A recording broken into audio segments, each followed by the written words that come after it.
Hello everybody and welcome back to JoEnglish. As you can see today I've got Pammy with me and that means we're going to be doing another natural conversation lesson. So we want to know how much you understand and make sure you let us know in the comments.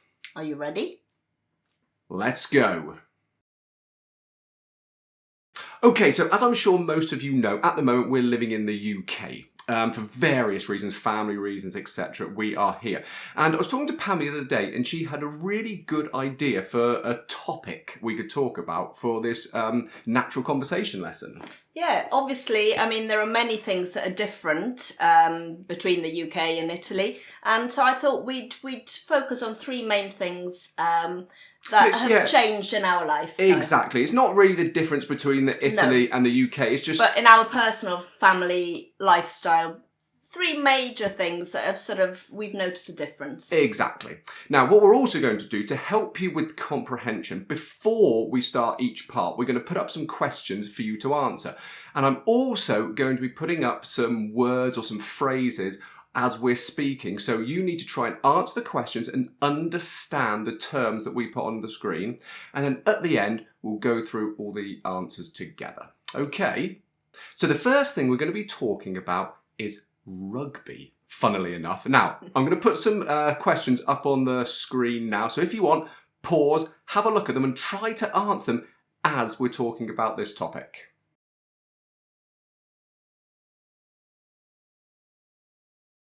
Okay, so rugby, where should we start? Well, it's a sport that certainly our boys have never played or practised or... Well, they had never played before coming here, at least. Yes, definitely. And as part of their school PE course, training, they had to try rugby. And I must be honest, they were both quite worried about it. Neither were interested at all. When they first came here and realised they would have to be doing rugby, neither Eddie or James wanted to do it. They weren't very excited about the idea of trying this new sport, and I think because they'd never done it before and they were a bit worried about the physicality of it all, weren't they? Yes, certainly it's a contact sport and it's very different from football, and I think they were a bit worried that they wouldn't be able to perform properly, and so not only the rules and the actual strength of the sport, but it just really worried them. And in fact, they admitted that at the beginning they would run away from the ball, wouldn't they? But I think what they realised is you don't have to be a big brute to be playing rugby. Not at all. It's a real athletic game, and they're both very athletic, our boys. Yeah. And they realised that there were lots of boys and girls the same size, even smaller, who were playing it. Yeah. And now, well, in Wales and in England, what they normally do is you have football on a Saturday for kids and rugby on a Sunday. So it allows children to do both sports. And now we've turned into football parents and rugby parents, haven't we? Yes, and I must admit, I personally certainly prefer being a rugby mum. Which you were surprised about as well, weren't you? To start with, I would cringe on the side of the pitch because I could see all these tackling and I could see all the scrum and some kids do get injured. A couple of their friends, they've broken their arm, they've broken their collarbone. But what we've done is we've bought them both scrum caps. So scrum caps is like the little padded and gum helmet. Shields. Need a gum shield, of course. And they are very strict, to be honest. They are very strict with rules now because in the past there have been obviously very serious injuries, and there has been studies. Studies have proven that you can get dementia in later life from head injuries. Serious sort of problems. But it's safe now. It is very safe. The rules are in place. When you're younger, there's certain things you can't do. There's certain tackles you can't do. And it's such an enjoyable sport. We love it, don't we? It's very, very good. The referee actually during games will actually stop the game and explain where they've maybe done something wrong and why he stopped the game and why a certain team's got a point. And the one thing I love about rugby is the respect that the players coaches And the parents. There's no shouting on the sideline. Encouragement. There's no, but encouragement for both teams. There's no negative language. No. There's no negative banter between each different sides. It's all very politically correct. It is really good, and the best thing is there's food after the match. Yeah, that's good as well. So after the game, what's really nice as well is everyone meets after the game. Everyone goes into the clubhouse, has something to eat, has a drink, a Coke or whatever. And as parents it's an opportunity for us parents to have a chat and just get to know each other. And now the boys are loving it. Eddie amazingly says he prefers rugby training to football training, which I was amazed at.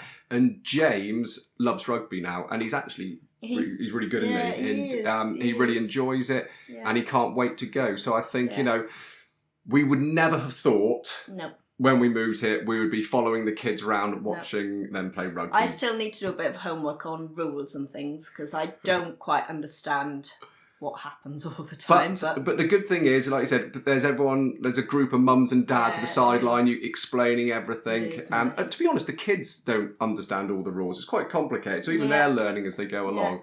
It's like James said when he first started playing, he said, I don't know the rules, Dad, I just get the ball and run.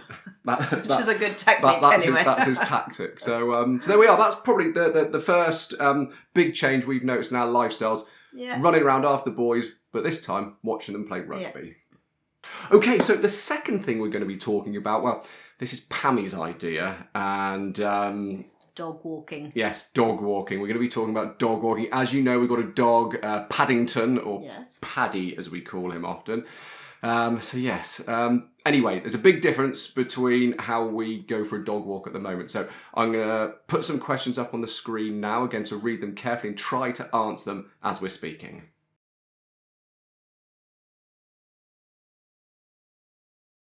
Okay, dog walking. Pammy, you can start this. Well, as you know, Paddington, I consider Paddington my third baby. He's, he came over from Italy with us and he's 2.5. He's still a little bit naughty. But he's got a very different life. Oh, he has. He absolutely loves his new life here. And I think that's mainly, a lot of it to do with where we live. We're very lucky. We live very in the countryside near woods and really close to the beaches and the coast as well. And what helps a lot around here is that I would say at least 90% of the people living around here have a dog. Well, living around here, definitely. But I actually read the other day, I did tell you, I read in the paper the other day that in Britain, 35% of families have got dogs, which is incredible considering how many people live in cities. Yeah. So, and to be honest, Paddington has been an amazing way of making friends and meeting people. Obviously, we walk Paddington every day, and People know him, don't they? They do. They know him more than us around here, and he is such a friendly and very, very cuddly dog. He loves to say, he has to say hello to everybody. If we go down the beach. Yeah, I think that's the important thing. He has to. He can't just play with one dog or go and see someone. If there's people on the beach, he has to go up to everybody, doesn't he? Everybody, and he will just say hello, have a little sort of cuddle with them, put his head on their legs and sort of wait for a cuddle, say hello to the dog, and he's good he understands if he's allowed to play or not. If the other dog doesn't want to play, he just politely moves away. Yeah. But he has this freedom here that we didn't find in Italy. No. There are many, many lovely places where we can take him for a walk.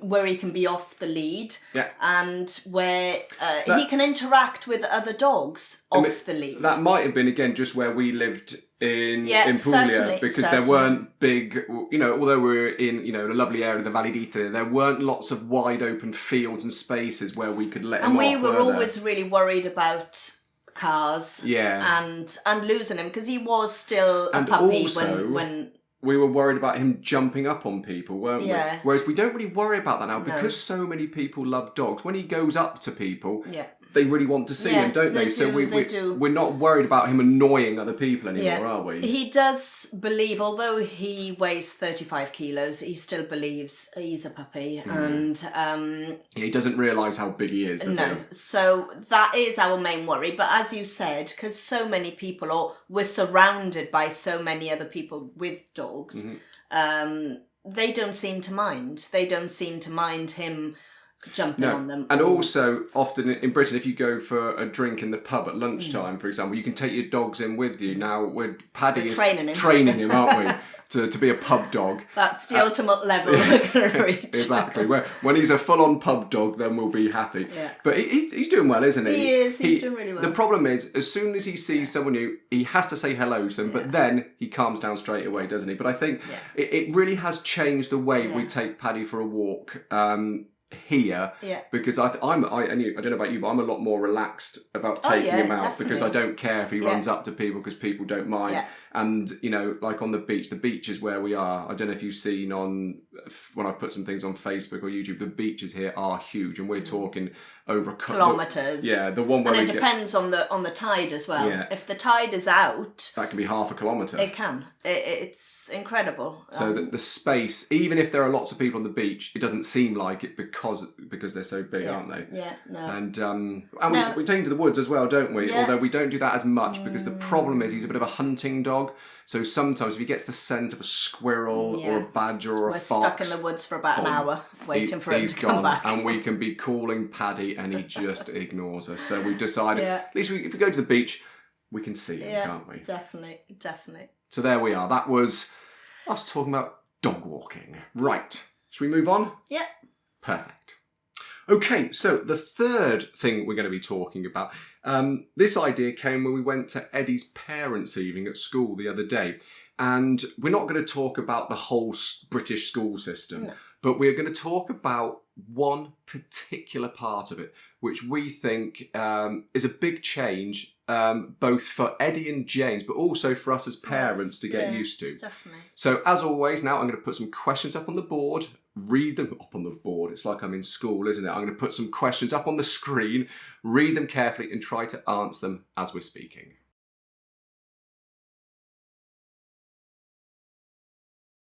Okay, so how can we call this? I suppose should we independent learning? Yeah, definitely. Well, that's what it is at the end of the day. And we went to a parents' evening, which is when you speak to all your child's teachers. And I must say, we were very proud parents, weren't we? We were. They did.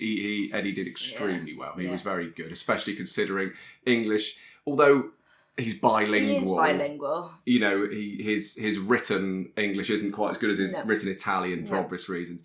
But he's now getting ready for GCSEs, basically. His GCSEs happen in 2 years. So there's half of their exams will be at the end of this academic year, so summer 2023. And the final exams for GCSEs will be next summer. And there's coursework as well. And there's lots of coursework. So like things projects he needs to be mock going. exams and, there's a lot going on at the moment. But what we noticed talking to the teachers was, and it's true now, because obviously I went to school here, but I just thought I'd forgotten about it. And it's how much responsibility they place on the children to take control of their learning.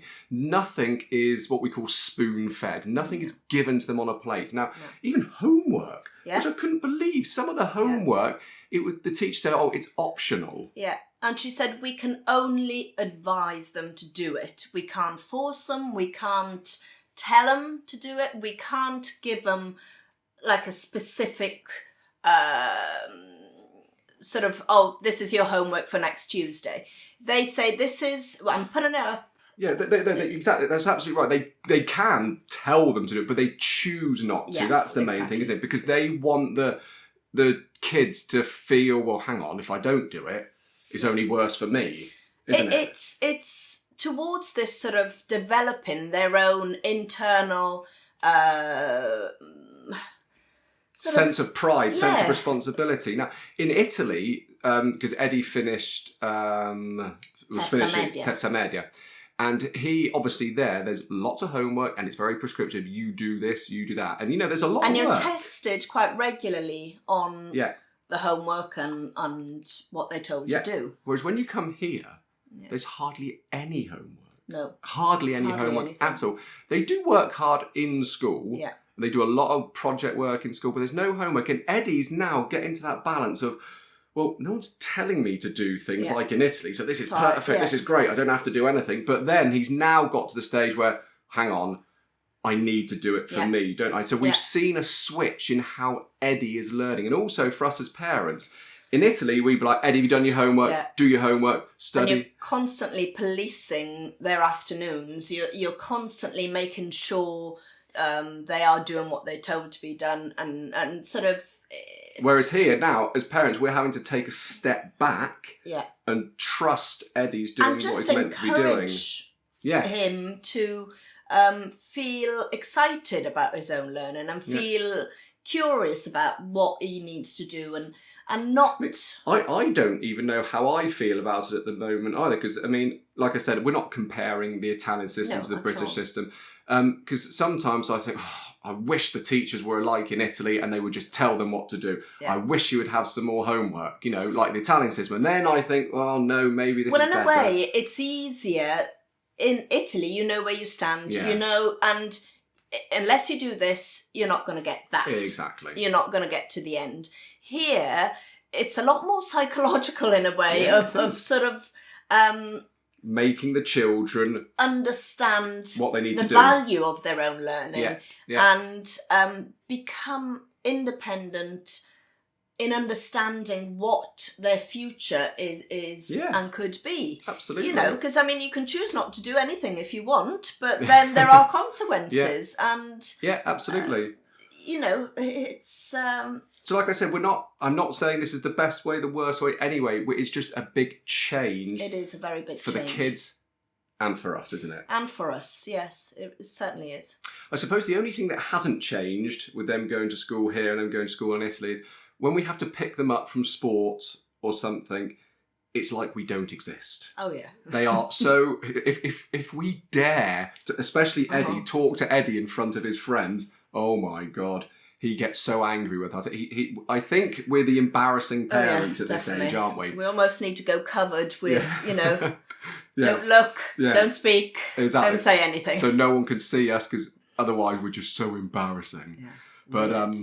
But apart from that, they're doing very well, aren't they? Yeah. And we're very proud of them. Yeah. And it's going very well. Okay, so what we're going to do now is have a look at the questions that you answered for each part. So what we're going to do now is we're going to put them up on the screen again with the answers underneath. Okay, then afterwards I'm going to put up some of the words we put up on the screen as well with the meaning as well. Again, please let us know in the comments how you get on. Okay, thank you very much for listening and we'll see you soon. Yeah, see you soon.